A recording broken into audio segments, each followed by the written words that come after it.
Hey, good morning, good afternoon, and good evening to whoever the audience is joining in the whichever part of the world. Thanks to AI Course Spot latest webinar, and thank you for making time in what I know your incredible busy schedules. Today's conversation is one I'm genuinely excited about. That is from AI experimentation to measurable enterprise impact. What technology leaders are prioritizing now? If you have been navigating the shift from AI pilots to real business outcomes or wondering how others are doing it, you are exactly in the right place. Let me introduce myself first. My name is Nitin Naveen and I serve as Vice President Innovation Strategy at AI CoreSpot. Over nearly a couple of decades, working with different consulting firms and global organizations on emerging technologies, I've had the privilege of partnering with some remarkable leaders on the projects that have genuinely moved the needle, and today's promises to be no different. I also want to take a moment to recognize a couple of my colleagues who have been working hard behind the scenes to bring today's session to life.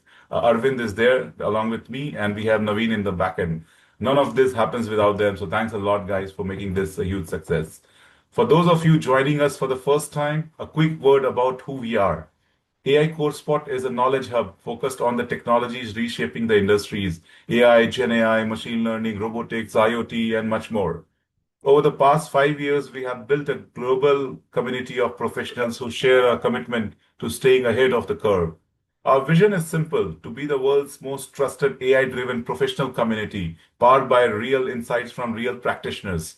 We do that through the webinars, hybrid events, blogs, podcasts, videos, and the newsletters which we send it to all our audience. What you will hear today is a direct extension of that mission. Today's panel will cover some of the most pressing questions technology leaders are grappling with right now: the real ROI of AI, the critical role of data, choosing the right tech stack, AI governance, defining the right KPIs, cost strategy, and where we are headed next. Plenty of ground to cover for today and the right people to cover it as well. So let me introduce today's exciting panel. We have Samar Khan, who is founder and CEO Trip AI Technologies. Then we have Suman Chedukuri, former VP of Software Engineering and AI at Guitar Center. Then we have Khyati Sharma, Associate Director of Technology at Cure Auto Insurance. And then we have Nupur Daruka, Senior Director of Software Development at First Tech Federal Credit Union. And moderating today's discussion, someone who needs little introduction in the space, John Mendes, who is the Vice President Global Practice Head at Infovision. John, grateful to have you sharing this conversation today. One quick note before we begin this panel.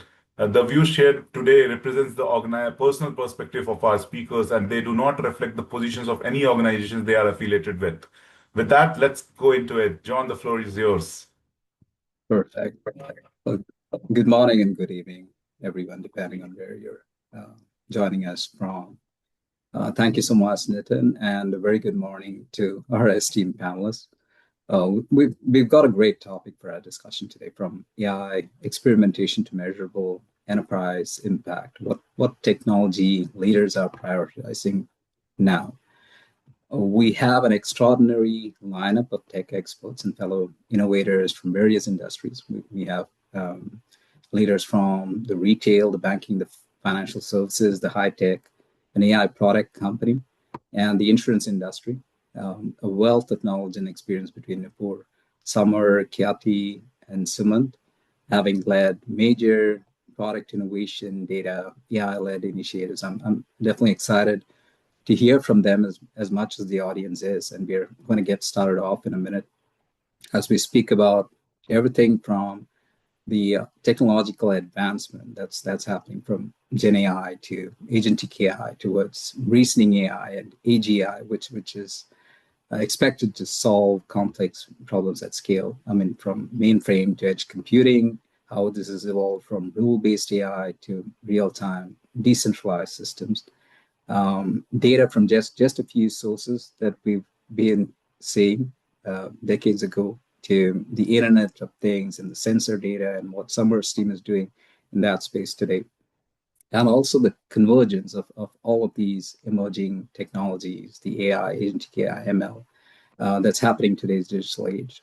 We'll touch on the significant role that some of the hyperscalers the GCP, the AWS, the Azures are playing in the adoption of some of these different use cases? What are some of the challenges for different industries? The ethical considerations, the security, the regulatory requirements, the shift that's happening right now from just the focus on experimentation to ROI, how data is being foundational for a lot of these initiatives.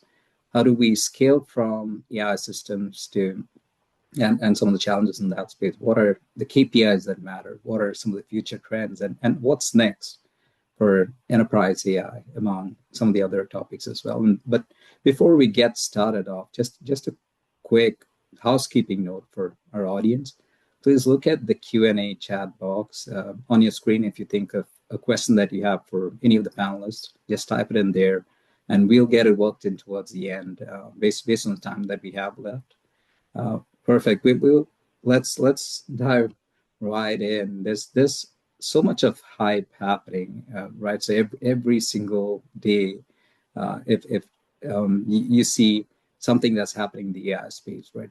Anthropic made headlines in April with the release of Cloud Mythos, which they claim is one of their most powerful models yet. I mean, unprecedented cybersecurity capabilities, and then from Anthropic's latest Opus 4.7, Sonnet 4.6, with massive context windows. There's so much happening with your GitHub copilots, with deeper IDE integrations. And then you see enterprise platform companies like Salesforce that's aggressively pushing the agentic enterprise vision today. Some of the hyperscalers, what's happening in that space, right? Google launched the Gemini Enterprise agentic platform at Cloud Next just a few weeks back, and AWS has expanded into Amazon Connect, and we discussed some of this as well. Summer, when we were having a conversation, their Bedrock managed agents, and which is again powered by OpenAI. And so much happening in this space that it's simply hard to keep up with all the updates, right? So my first question is for all the speakers, cutting through all the hype, how are developments in artificial intelligence, machine learning, agentic AI, and some of the other technologies and platforms actually transforming businesses and industries today? What are some concrete, real-world examples you're seeing within your industry and with your clients? So I'll start with Nupur on this, right? As a senior director of software development, and especially at this crucial junction you're at, where you've been hired as a strategic leader to drive core banking integration and enterprise modernization projects. What are you seeing in your role? Thanks, John. So yeah, you're absolutely right. Core banking modernization is one of the biggest drivers in the banking industry. And the reason being, a lot of banks have so many legacy systems. The good or bad, whatever you call, these systems run seamlessly, day in and day out. But the conversion to latest technologies becomes very hard because over the years, right, you've built so many complex logic, that's sitting in all these legacy codes. So converting those into latest technologies is really hard, right? Very time consuming. You have to spend so many resources. But with AI, right, now you can have these agentic AI agents sitting, and they can do those conversions much more easily. So you save so much of time, resources doing all that. So I think that's a breakthrough in our financial industry, using agentic AI to do those conversions. Saves immense amount of time, and we can move faster, right, converting those legacy codes. So that's one of the biggest use case that benefits financial industry. I would also highlight a couple of other use cases, right, that's really benefiting the financial industry. One other one is real-time fraud implementation. Over the years, it has emerged so much, right? Think about few years back versus where we are today, right? that is, I would say, one of the biggest development transforming banks and financial institutions. So we are adding more proactive ways to detect those fraud solutions, right? Otherwise, it's a big loss for the banks too, right?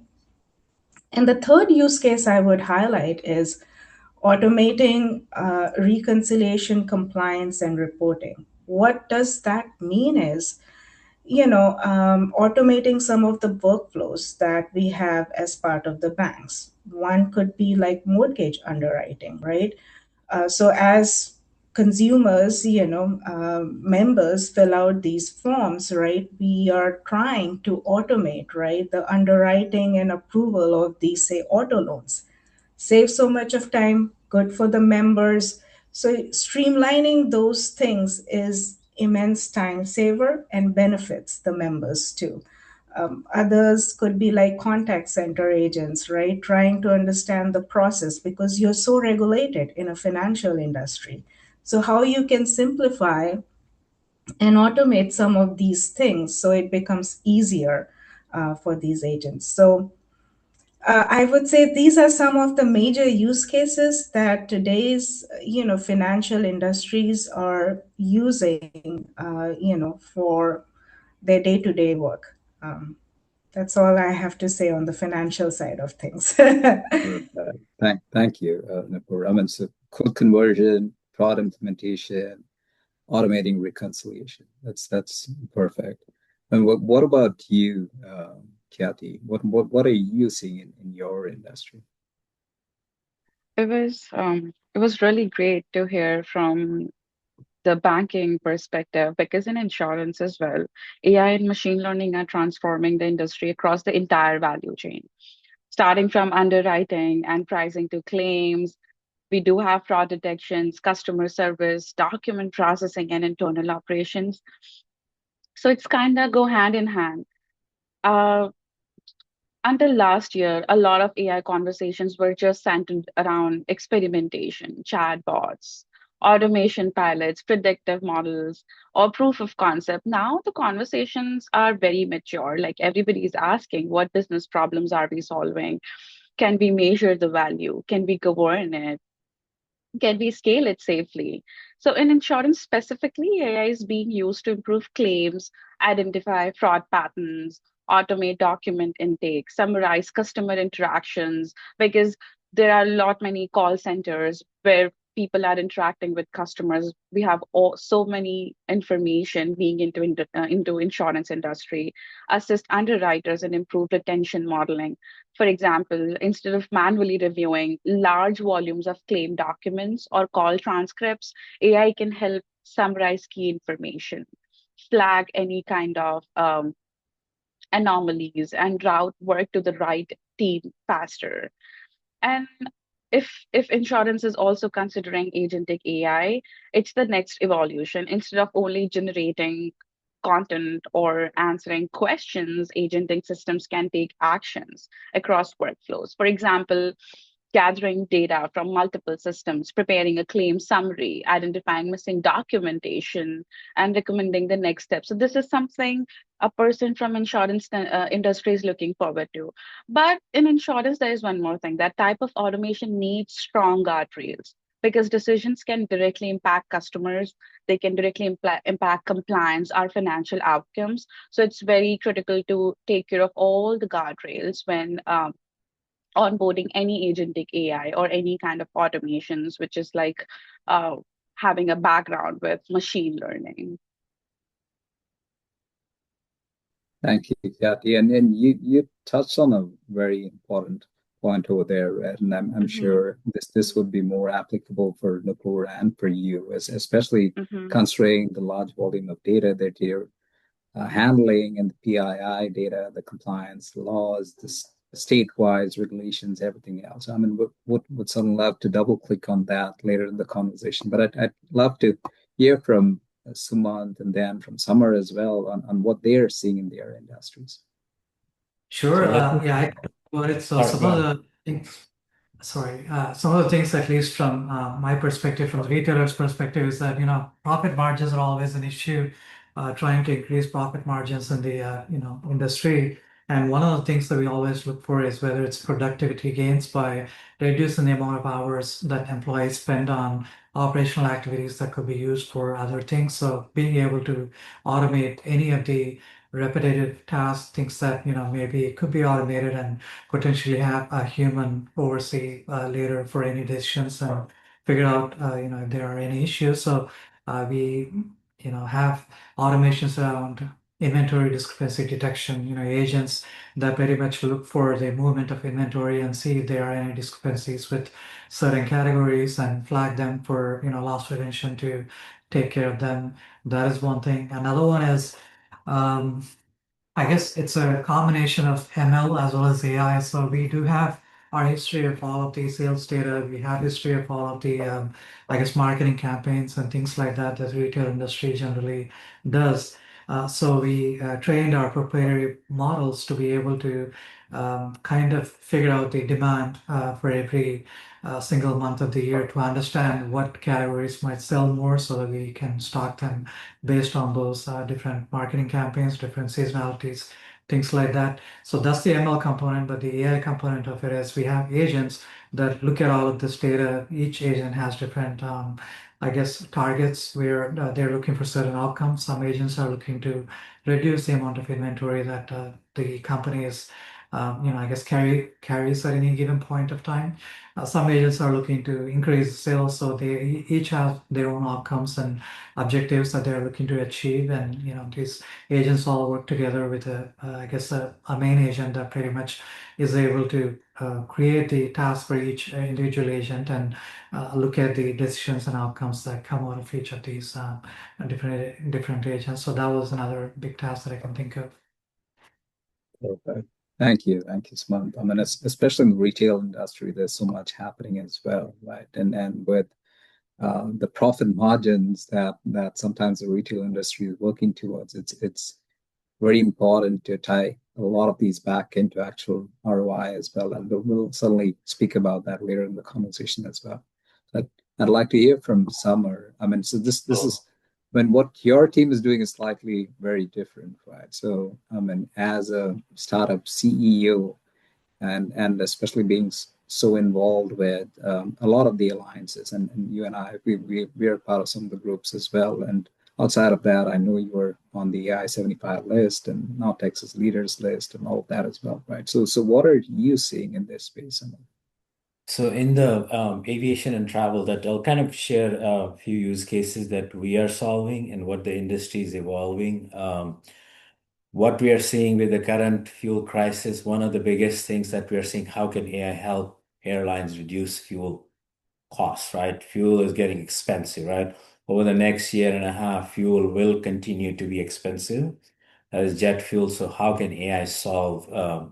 One thing that we help airlines solve is really looking at different types of data from the aircraft, from the airport.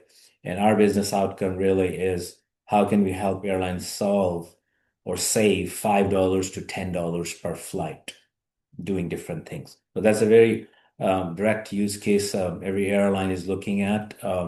Sustainability, there's a lot of pressure coming from the European Union. 2027 will be a year where they will impose the carbon tax penalty across the European Union.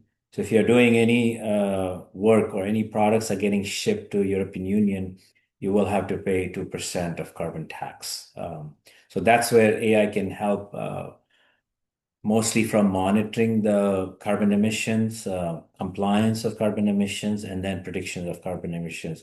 One couple of other interesting use cases happening in airlines that we see quite an interest is demand forecasting, revenue uptake, right? How can we basically generate more ancillary revenue? So ancillary revenues, anything and everything from a blanket to a cup of tea or a juice. And then we're seeing a lot of activity in that space, like travel space. One other use case I will share is aviation safety, how AI can make safety auditors, safety teams more proactive. So where they can basically look at the data, and aviation has huge amounts of data. You're looking at everything and anything that happens at the airports, at the planes, at the people, and law enforcement, and that all constitutes safety data. So we're seeing a lot of interest in the aviation safety, how it can make teams more proactive by looking at data like bird strikes, etc. That eventually improve the safety of the company and the airline they serve. Perfect.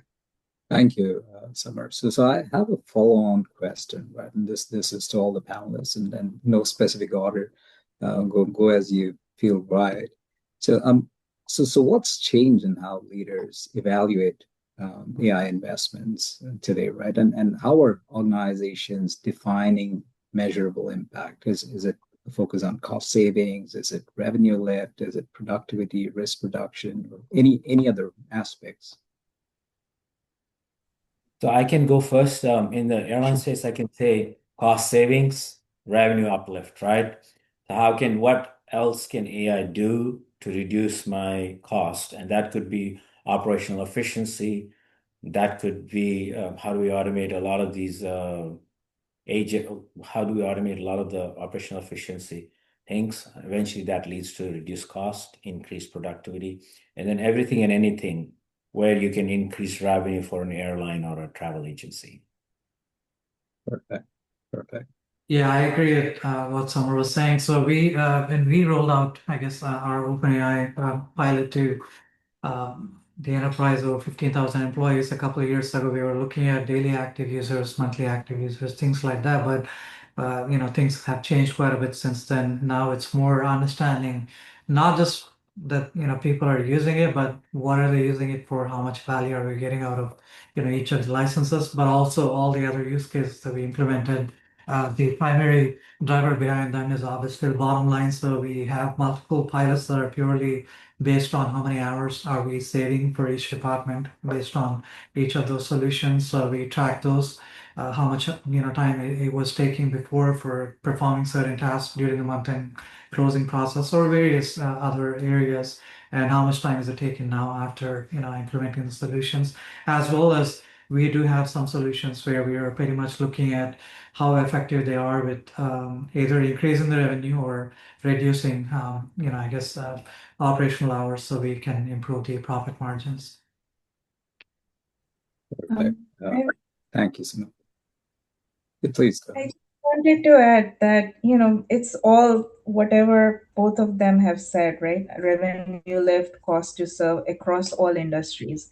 I would only say that today, the bar has gone up for AI. It's not like from does it work to does it materially move the business, right? So what the business can achieve because of AI, right? So how that perspective has changed today from what it was a few years back. I would just end there. Right. I just want to add one more thing here, and which is absolutely correct. Like everybody has their own measuring parameter. So I think the impact can come in different forms. It could be cost reduction, it could be productivity improvement, it could be faster cycle times, better customer experience, or even reduced risk sometimes. In insurance, measurable impact may not always look like a direct revenue lift, to be honest. Sometimes the value is reducing the claims handling, improving any kind of fraud detections, reducing all the manual rework. So I think that the form could be any. It's just based on a perspective, the demand at that point of time in individual respective industry. Thank you, Jyoti. And so all of you have shared examples, shared specific use cases of what's happening in your specific industries, what your teams are seeing, and those are incredibly valuable when to show exactly where AI is delivering impact today, right? And well, all of it is great, and just based on conversations that we've been having and with other leaders in the industry as well, right? So a common thread running through many of the successes that teams are having, and especially when it comes to some of the struggles, is the underlying quality and readiness of the data that's involved. And I mean, even there are industry stats that back these as well, right? So I mean, Gartner noted that almost 30%, and in certain cases up to 60% of AI Gen AI projects will be abandoned due to poor data quality governance. And another research stated that, hey, I mean, 10% of only 10% of organizations feel completely ready for AI adoption. And this is, I mean, reports from HBR or McKinsey or Gartner or Cloudera. All of them speak about um, how foundational models are very powerful, relatively easy to access, whether through APIs or cloud, but at the same time they kind of amplify the whole garbage in, garbage out problem, right? Uh, so my second question is related to this, the whole data readiness. I'll start with Kyati, right? As an associate director of technology at Care Auto Insurance, where there's so much of data related to claims, there's contact center call data that you were speaking about, sensitive PII data, and then you have your CCPA, CPRA laws that you need to adhere to, and so much more that's happening, right? So how much of AI success is actually a data problem rather than a model problem? And what investments in data infrastructure, whether it's on governance, quality, access, that's proving critical for you? So, in my opinion, John, across industries, one of the biggest realization over the last few years has been that AI is rarely limiting by the model itself anymore. The market already has access to extremely powerful models now. And the real differentiator is the quality, like the accessibility, the governance, and the reliability of enterprise data. So specifically, if we talk about the insurance industry, there is massive data complexity. Like we have policy systems, claim platforms, customer communications, then payment systems, third-party providers, and then a lot of document repositories all operating across different environments. If that data is fragmented, duplicated, poorly labeled, or even lacks any kind of governance, even the most advanced AI models will struggle to produce the trustworthy outcomes. So a lot of organizations initially approach AI by focusing heavily on experimentation, building pilot blocks, testing large language models, or creating proof of concept. But many discovered that scaling became difficult because the underlying data foundation was not mature enough. So EDA plays a very crucial part. The organizations seeing measurable impact today are the ones investing the foundational capabilities like the strong data governance framework, unified data platforms, then the concept of metadata management. All these things are very critical. These builds like a strong root, strong foundation for building and getting the right results of the models in future. And I think another major shift is the move forward context of the enterprise data. Say, AI systems become significantly more valuable when they understand internal business context rather than just relying on the generic public knowledge, I would say. That requires clean enterprise knowledge. Ultimately, organization that treats data as a long-term strategic asset rather than a byproduct of operations are the ones positioned to unlock sustainable AI value. That's my opinion. Perfect. Thank you, Kathy. And Suman, Summer, Nupur, would you like to add anything to what Kathy was speaking about related to data readiness and how important that becomes? I can go ahead. No, no, Sorry, go I ahead, can please. just that especially in banks, right, financial services, and Kathy pointed out right, it's all about getting to the point of unified data, right? That's where enterprises are trying to invest, because if your data is fragmented, right, it's hard. Like, you can have a powerful model, but if your data is fragmented, you have poor data quality, you don't get the necessary output. I would just say, especially in financial in services, right? Um, the important thing, or the gap, I would say, is operating in a complex and regulated environment. So the difficulty of integrating all that data into core banking workflows, and the need for strong governance and explanation because of audit, right? So I think those are the driving factors, right, for especially the data, not necessarily the model, which plays a critical role today. I would just want to add that, giving some perspective from a financial industry. Thank you. So I can add, I kind of like what we see in aviation, transportation, airports. The data is siloed, right? Siloed meaning there's a department of everything is everywhere, right? So one of the things that we really bring together, I call it more the connected intelligence for decision making. There's a clearly defined business outcome, but the data is coming from five different sources. So we bring the data and then apply, machine learning to look for predictions, trends, root cause analysis, solving that business outcome, right? Our goal is always, but I call it more like they were talking about unified data strategy. I'm saying like bring the data together and then we basically help end customers like our clients from connected intelligence, right? Right now in airline, a lot of this data is huge, huge, and it's siloed. Airports, airlines, we're talking about transportation. Yeah. Perfect. Thank you, Samar. And Samantha, anything to add from a retail industry's No, I pretty perspective? much agree with everything everybody was saying. It's, we cannot have segmented and siloed data. We have to make sure that the data is prepared and, I guess ready to be used. And clean data is obviously very important. So that's what we had to do before we started training our models. Perfect. Perfect. We spoke about some of the use cases across industries, right? From automating reconciliation, contact center, underwriting, real-time fraud analytics. We spoke about managing airline fuel costs. How route optimization becomes important, and then about inventory and operations optimization.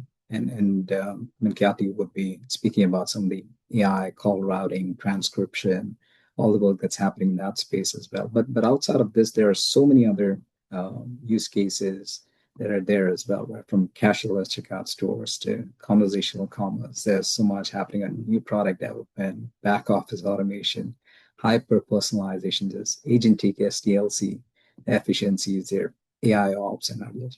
So what I'd like to do is I'd like to switch gears a bit over here and focus our discussion on some of the challenges with respect to scaling, right? So while we speak about so many of the different use cases and adoption and for instance, I was reading an IDC article where it was saying that almost 88% of AI pilots fail to reach production.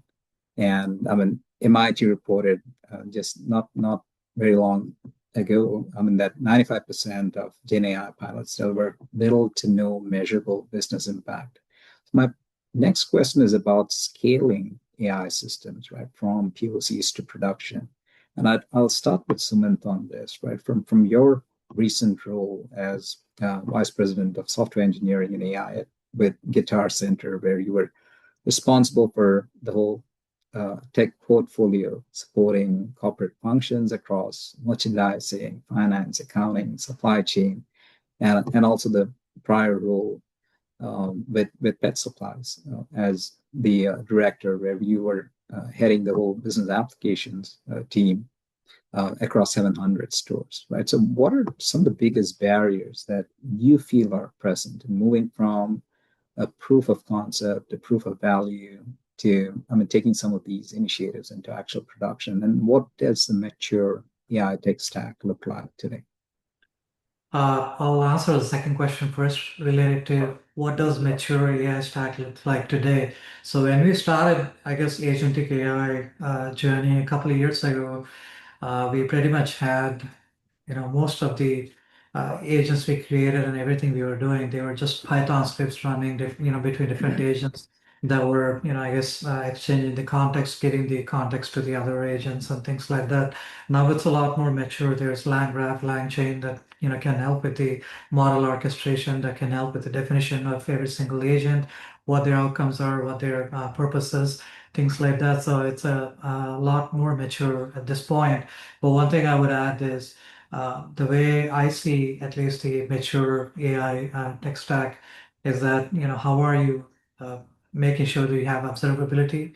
How do you implement the eval models? How are you evaluating all of the responses that you're getting out of all of the I guess different LLMs, as well as in general all the agents that are being used? How are you measurably making sure that whatever you started off with, whether those results you're getting out of them, or you're constantly evaluating them or not? That is one thing. And the observability, that's another thing. We're making sure that you're able to look at all of the decisions that were made maybe 20 steps ago, or whatever might have happened. That helps with being able to debug some of the issues that you might see in production with why you may not be getting results that you're looking for sometimes. And that was a big thing that we found. So we also had to work on figuring out what decisions to store, what information to store, because that's, we keep using it. There will be uh, terabytes of data, being generated over time. And, it's something that we had to figure out what was important, what wasn't. And that was part of our, I guess, journey. Thank you, Sumant. And Summer, Nupur, Khyati, anything So you'd like to add to? I can chime in. We are in many at the moment with many few airlines where POCs to production is really important, right? So I kind of like solve this, right? We're very cloud, everything, guardrail, scalability. We are dependent on, cloud systems. But one thing I would say the core DNA is like, hey, if we've got one airport, how can we scale it to 130? How can we scale it to 70, right? So the fundamentals stay the same. It's just our focus right now is like solve the problem, make sure the ML is basically delivering what it's supposed to do. We can basically put a microscope on the outcome and say that, yeah, this looks what the data tells me, the actuals and the predicted values. Solve it for one, say in this case, like one airport, scale it to 70 airports, get the best of the breed of AWS, GCP. In Middle East, I think our goal is more within the confines of the country. So we have to look at plan from POC to production, just like you would do disaster recovery. Everything assume for something will go wrong in the application, and how will you be able to really come up to speed?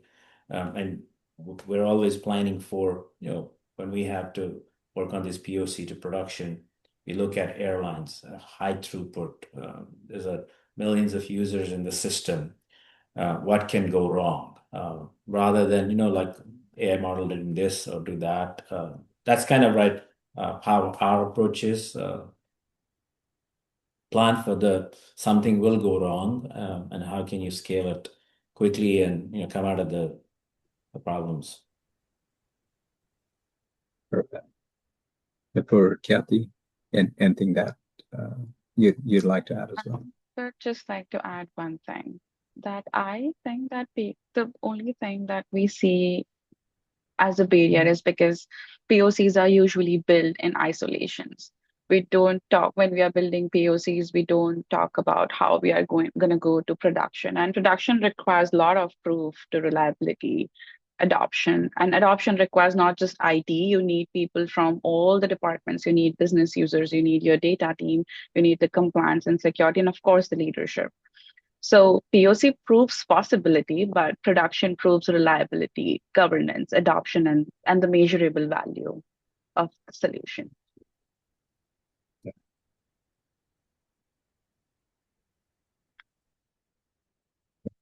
So this also takes us to another important topic for our discussion when it comes to scaling enterprise AI adoption, right? So recent research, in fact, across many organizations, it stated, in one survey, up to about 67% of companies, right? They feel pressure to deploy AI despite security governance concerns. And another study stated that almost 72% of the S&P 500 companies disclose that at least one material AI risk in 2025 filings. And this is across reputation, regulatory, compliance risks, leading the whole research, right? So I'll start with you on this, Summer. I mean, you and I, we both interact with a lot of leaders, and I mean, as someone at the helm, right? So as a CEO, and I'm sure this is important for you as well, right? So how are organizations operationalizing AI governance, not just policy documents, and what risks are top of mind across bias, hallucination, compliance, IP leakage, I mean, especially a product company that you're working on. Yeah, I'd like to hear your thoughts. So I think the biggest challenge I see, like, the hallucination and bias. So we do a lot of aviation research around these models. What comes out, we have evaluated quite a bit in the last 6 months from a cost perspective, from hallucination perspective, and again from a business outcome, right? One thing that organizations need to do is continuously iterate and do that validation that, okay, what I'm looking at different AI model. That's one thing that has come up quite a bit. I can say that in our space, we actually know what to expect, like at the outcome. So we are so domain-driven experts that different models, but then we test these models, test these the bias, the hallucination. That's the challenge. But as long as you know what to expect, then you can do the reverse engineering. So we do a little bit of a reverse engineering. We work around these models. We've also tested hybrid strategy, what we can do with one model, what we can do with the other models. In terms of compliance, I think compliance is needed for us from a data perspective, especially because we are in a regulatory environment. In Middle East, there's data residency restrictions within a country, so we have to go with a really kind of like a vacuum cleaner. Like, do we see any leakage there from a data?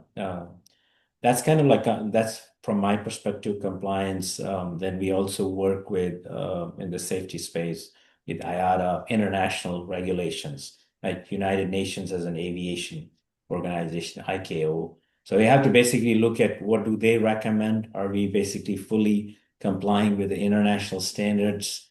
Again, it goes back to if there's some illusion or something that AI can do, is it like, what are the legal risks around it? So we would like to look at, as I said, reverse engineering. What are coming out of this AI model? Does that pose a risk for us as a company? Does that pose a risk for our clients, which are airlines, airports, MROs? So. Thank you, Samar. I'm sure this becomes foundational, right? So as organizations race to deploy these technologies responsibly. And I'd like to probably hear from Nupur or Kathy and anything they would like to add, especially, I mean, their industry is also being so regulated, right? I completely agree. Hallucination remains the top in our mind, in our heads when we talk about AI hallucination. Along with that, I think biasness in decision making and the lack of explainability sometimes when we have AI models, it contributes a lot. So I think one of the most important shifts happening right now is the movement toward governance embedded directly into the complete AI lifecycle itself. Like it's going to include the role-based access control, the data classification and labeling, prompt and response logging, human approval checkpoints. That's according to me is very critical. A human in loop is always important for us to make the model ready for business usage. Then security guardrails. Then we have red team testing. We have audit trails. These actually makes the AI life cycles, more mature, and the outputs we get at the end are much more reliable than just randomly building any model or just trying to use any ready model in the environment. It's better to have your own AI life cycle and include all of these checkpoints and controls. Thank you, Kathy. Nupur, anything that you'd like to add? I think we have covered everything. Like Kathy rightly she pointed out, right? It's not enough for the model to be accurate, right? You need to explain why a decision was made, ensure there's no bias, and you have to maintain a full audit trail. Especially in regulated industries, it's so critical and important to do that. So Absolutely, absolutely. Thank you. And then all of the governance frameworks, right? So that it the real test becomes whether all of these guardrails are inhibiting or are they actually driving measurable success as well, right? So, but at the same time, you want to ensure you have all the guardrails in place, right? So, as we move on to this next section, right? So, it states or some of the research states that almost 80% plus of organizations that are using AI today, a lot of it are sometimes stuck in this whole piloting phase, right? With some of the use cases, but and with only a third of it actually scaling from there. So I'd like to shift the focus to how we could measure success. I mean, the KPIs that actually matter. And I'd like to start with you, Nupur, on this, and especially in your role, right, with the whole plus tech, the DCU merger, where you're so involved in the whole integration projects. And then, I mean, we spoke about the Pfizer DNA and how that all of that needs to come together to support a $30 billion credit union, scalability, resilience, long-term growth strategy, all of that, right? So what metrics are leaders using to track AI success beyond experimentation? How is value being attributed to AI versus the broader digital initiatives that are always there? And are we seeing any standardized benchmarks emerge across industries? I can speak definitely for financial services, like some of the use cases I was telling earlier, right? So, the measurements are, of course, more rigorous because of regulatory and risk. Some of the concrete metrics I would say that we use, like fraud loss reduction, right? So, okay, we implemented real time fraud monitoring. How much of fraud loss reduction we got, right? Cost per loan processed, right? So, when I mentioned about the automation of underwriting and things like that, how many loans we process and what was the cost saving, right? Or time to approve all these transactions, right? Because there's definitely some level of human intervention involved, but as we are automating more of that with AI, what was the time to approve these transactions? So the shift is, the organizations are increasingly measuring at the workflow level rather than just on the AI piece, right? So you're looking at a more broader picture at the business workflow, right? The impact it is making.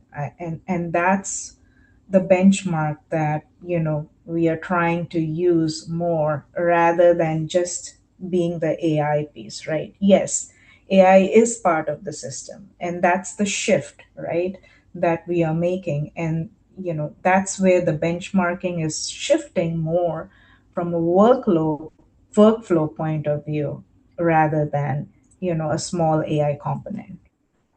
So that's what I would say, some hard metrics we are using today. Thank you, Nupur. And then that really highlights how focusing on the right KPIs can really turn those AI initiatives from, I mean, a promising experiment to actual genuine, uh, being an actual genuine value driver for companies as well, right? And then at the same time, we're also seeing, I mean, that one of the other bigger challenges that leaders are facing right now is also keeping this value from being eroded rapidly, right, by the escalating costs that come with it. I mean, AI compute costs have now surpassed human labor costs for many teams. And we see NVIDIA executive coming openly and stating that, hey, I mean, this is far more expensive for some teams. And I mean, there was another update about Uber's CTO exhausting his the company's 2026 AI budgets early in the year itself. I mean, this is primarily due to high token costs. And there are some companies, I mean, smaller teams, right? 4-member teams, 5-member teams, where they're spending over 113,000 per month on AI. I mean, this is just using your anthropics and all of that, right? So this question is I mean, I'll probably get request inputs from Kathy and Summer on this. I see that we have 10 minutes before we could wrap up. So I'm going to quickly go through inputs from Kathy and Summer on this, right? So how are organizations managing the rising costs of compute and models?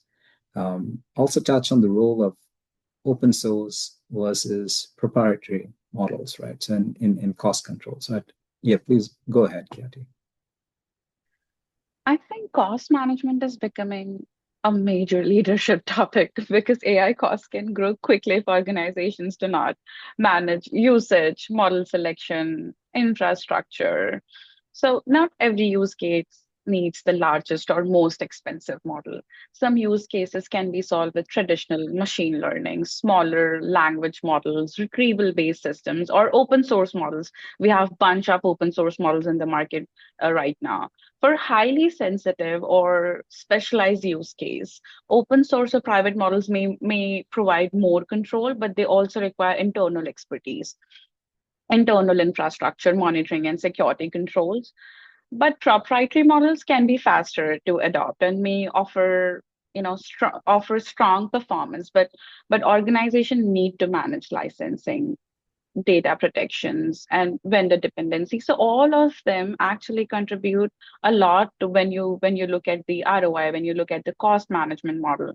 So the right strategy is not just it's not the open source versus proprietary. It is the fit for the purpose. What's your use case and the fit for the purpose of that specific model selection. Use the simplest, safest, and I would say the most cost-effective model that meets the business need.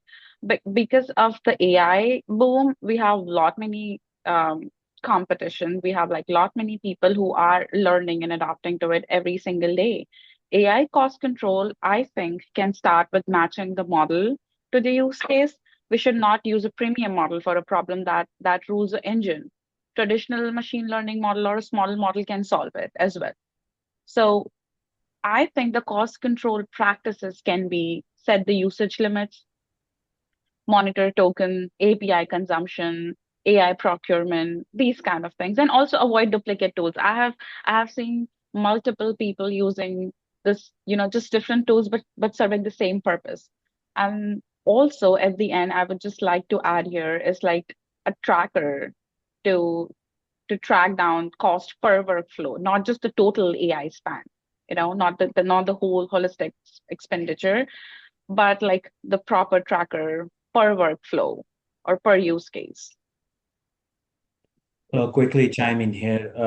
So we look at cost is very important from us, but it's also the security and business outcome, right? So recently, I would be able to say that try the experimentation between different models, right?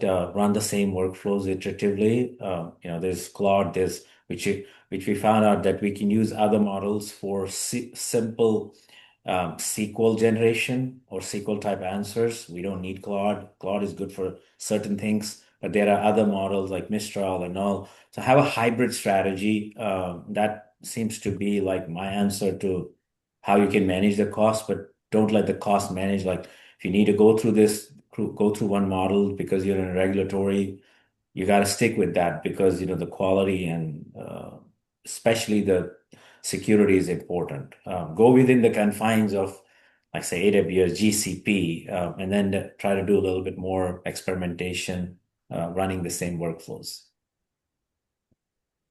Thank you, Samar. And then having the right KPIs, we spoke about the checks and balances that need to be in place, and we spoke about how all of this could drive strong ROI. But a lot of organizations, they're also seeing some of these gains being diluted by the whole AI sprawl, right? So, I mean, Gartner predicts that when an average Fortune 500 company is on track to have over 150,000 AI agents by 2028, right?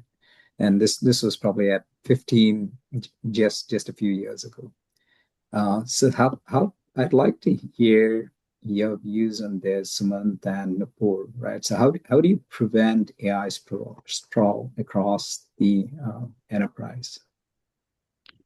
I'd say from my perspective, standardizing the tools for certain workflows, I think that helps quite a bit. So when we started, we used to use OpenAI quite a bit, but once we had Copilot, finance and accounting teams started using that with Excel, Word, it's tightly integrated, so it makes sense to use that. So we wanted to make sure that we review what tools we have pretty regularly so we understand how they're evolving and what we can do to standardize so that we know what I guess how we can negotiate for the future, get the contracts updated based on the usage that we think we'll have at least for the near future. So we reduce the sprawl by making sure that we look at all of the use cases and understand how the I guess different tools are evolving and see what makes sense as an organization. Nupur, what would you like to add to it?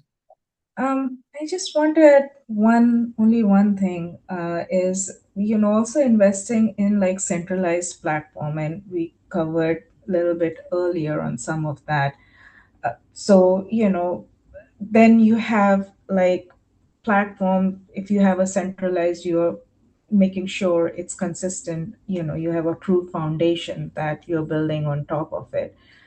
But the goal is not necessarily to centralize AI innovation per se, it's to centralize the foundation, right? So AI can scale safely and consistently. That's the goal. So that's one way to prevent the AI sprawl, because they could be solving the same similar use cases and things like that if you don't have some centralized policy that's driving some of these things. That's the only thing I would like to add.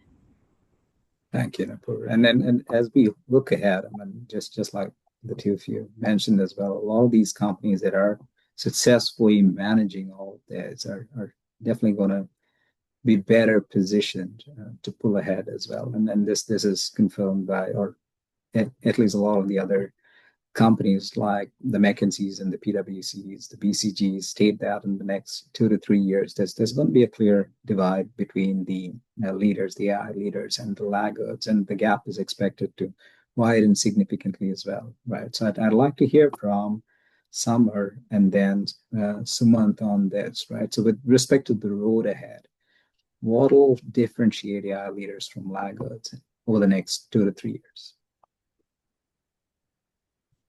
I'd say the leaders will be the ones that will be keeping up with everything that's happening in the space since it's so, evolving rapidly, pretty much.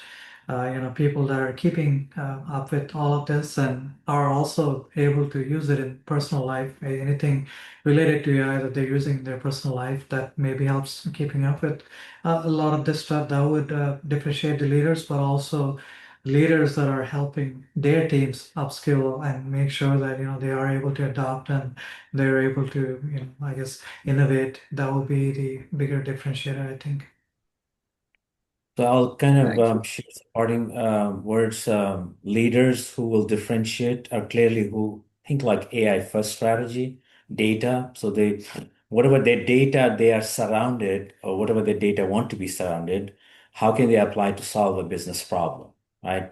Different industries. So you got to have an AI and a data first strategy from every lens. You don't have 5 years, you got 5 months, right? To really ponder on and say that, hey, next 4 or 5 months, this is what my data strategy looks like. This is how my AI strategy looks like. 5 years down the road, there may be something else, humanoid robots, right? The time is now, between now and the next 5 to 7 months is what the leader should really think.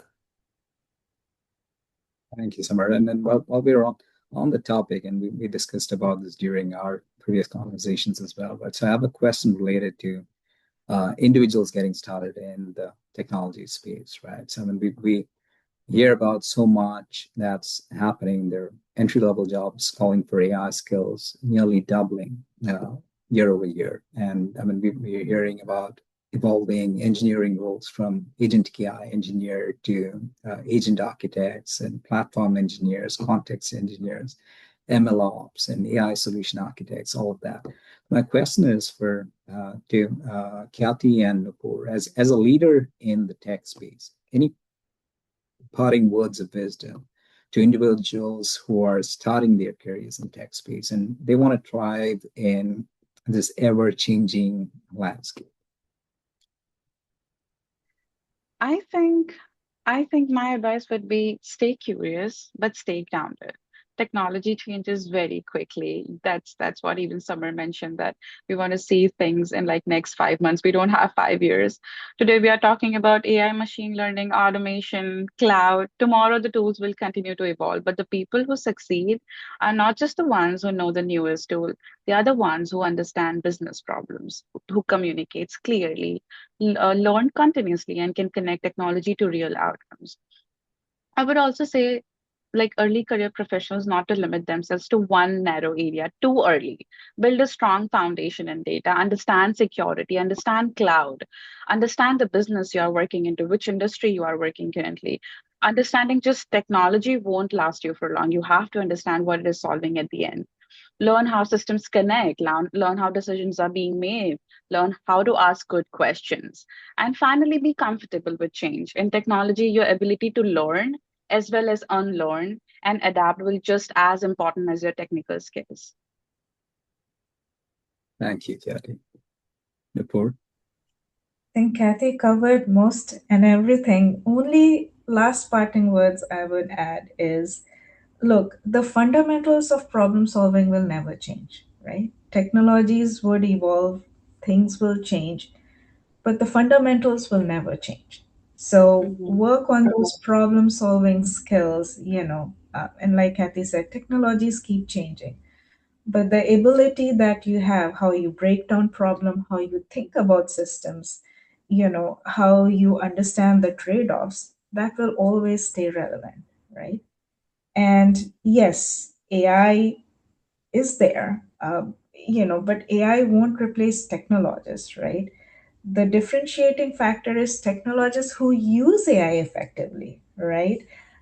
That's the piece. And the people who use AI effectively will replace those who don't, right? So try to adapt that and go with your basics. Basics never change.